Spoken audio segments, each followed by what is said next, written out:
Hi, welcome to Meet the Artist.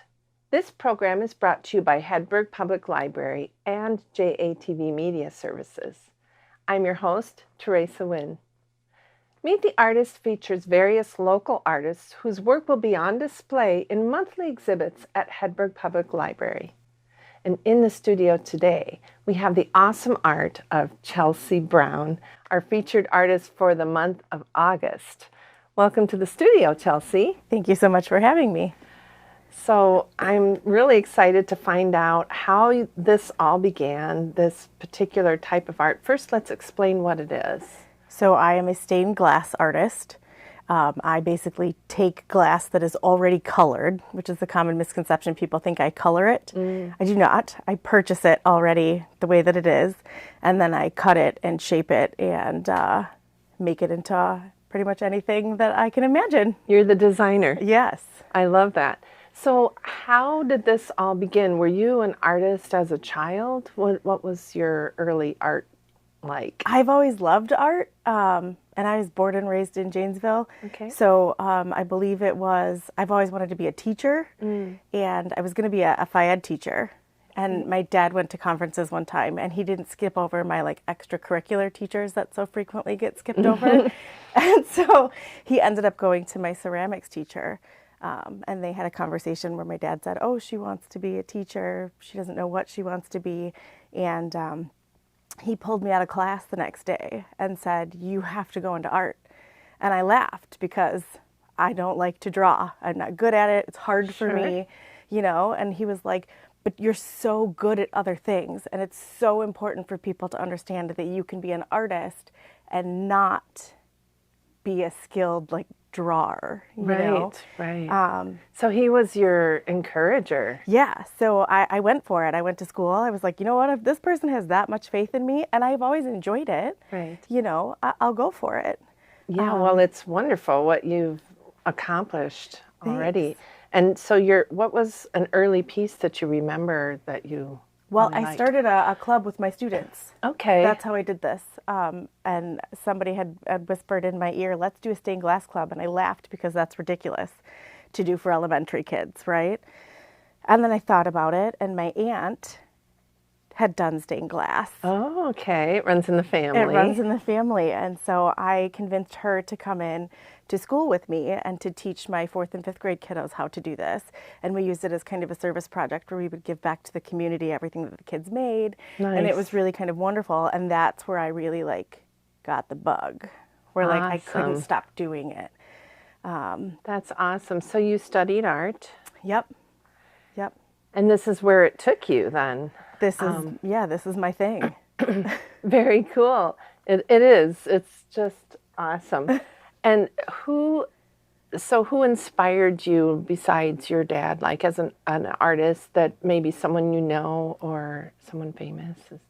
Mark Chagall, maybe? I don't know. I think my stuff is so, it's different. I definitely prefer abstract over some realism. But I don't know that I have an absolute famous. I like flowers, maybe George O'Keeffe. She's Sun Prairie native. Sure. And is there a particular medium other than the stained glass that you enjoy, or is this your main thing? This is my main thing. I sometimes will sit and crochet, that kind of stuff, simple. That's an art. All right, that's an art. And you brought some favorite pieces. I want to know, your process of how you do this, and for the flower here. Yeah, I very much so like the non-traditional. I think people think of old cathedrals as having stained glass, and they do. Right. But I definitely let's make it 3D. And actually, one of the best tools that I have is Play-Doh in my studio. So that's how you prop the stuff up so that you can solder it. Oh, which is kind of fun. Interesting. Yeah. Yep. So then you do all the soldering. Yep. So I cut the glass, and then I do what's called grinding it, which basically everything is water filled, so that you don't breathe in those glass particles. And so then you grind it with a diamond bit, and that shapes it to where you want the pieces to be. And then my favorite part is foiling it. So every single piece has a very, very thin masking tape almost, and it's colored on one side and then copper on the outside. And so every single piece gets taped. Wow. And then the solder only sticks to where that copper foil is. Wow. So that's how all of that is put together. So I guess I'm just kind of thinking, like, I could make a mistake. And so what happens then? Like, if it doesn't go quite where you want it to go? You take it apart. Oh, do you? Yeah. It's really, yes. It's very forgiving. Okay. Up until you've soldered it, and then it's awful to try and get it apart. Then it's almost too late. Yes. Tell me about this whimsical, flowery thing. It's These are beautiful. kind of fun because it's beautiful. It's 6 pieces of the same panel. Oh, gosh. And so when I drew it, I drew just the one square. And then when I put it together, it was like, oh my gosh, look at how cool that is. That's so much cooler than what I ever could have imagined. It is. It's almost like a sun catcher. It's got an iridescence to it. Yes. So that's definitely part of the design process. I don't only design it, but a lot of times picking the glass colors that you want to use is like the longest part, you know. I'm very blessed to have a husband that understands that I have 16 yellow pieces, but I don't have the right yellow and I have to go buy another one. You know, he totally understands that. Yeah, and tell us about this. This is just phenomenal. Why don't you hold it? Yeah, show us how. My bike wheel. I made this for my mom, avid biker and that kind of stuff. Oh, very cool. hard to buy for.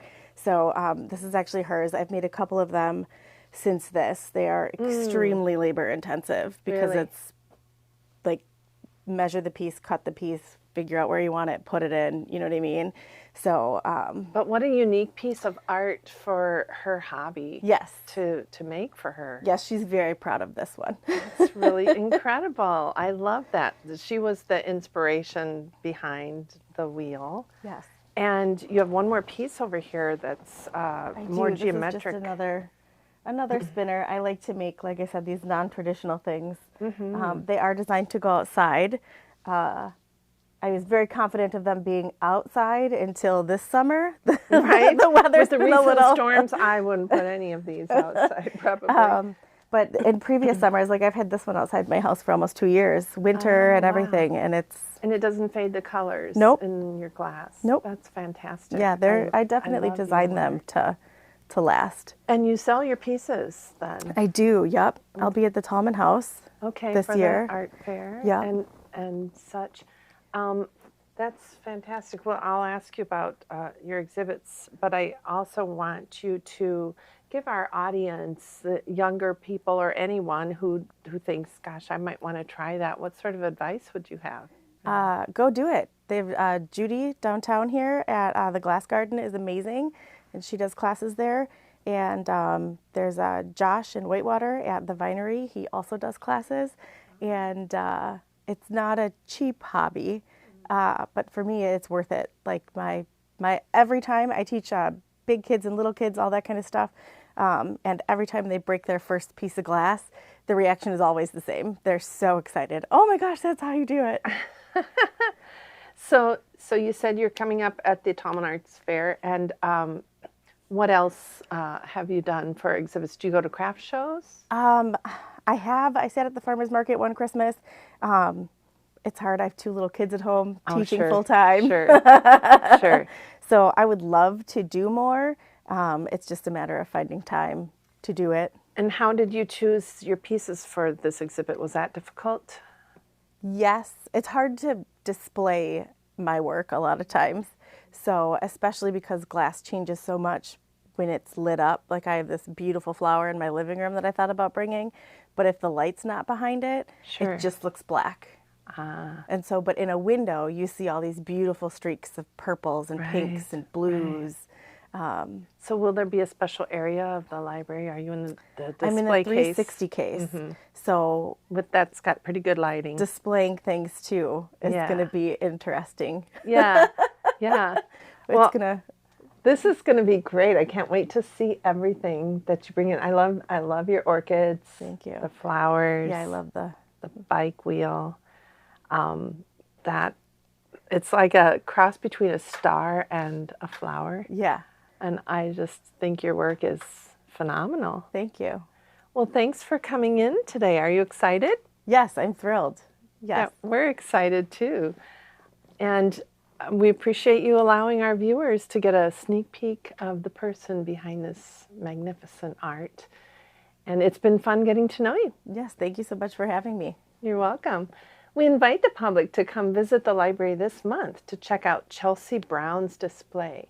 And if you'd like to learn more about Chelsea's beautiful work, you can find her information displayed on your screen. Thank you all for joining me today. Please check out this program on JATV Media Services, Charter Cable Channel 994. You can also find it on JATV's YouTube channel. Remember, don't wait for another day. Go out and make some wild, whimsical, wonderful art. I'm your host, Teresa Nguyen. I'll see you next time on Meet the Artist.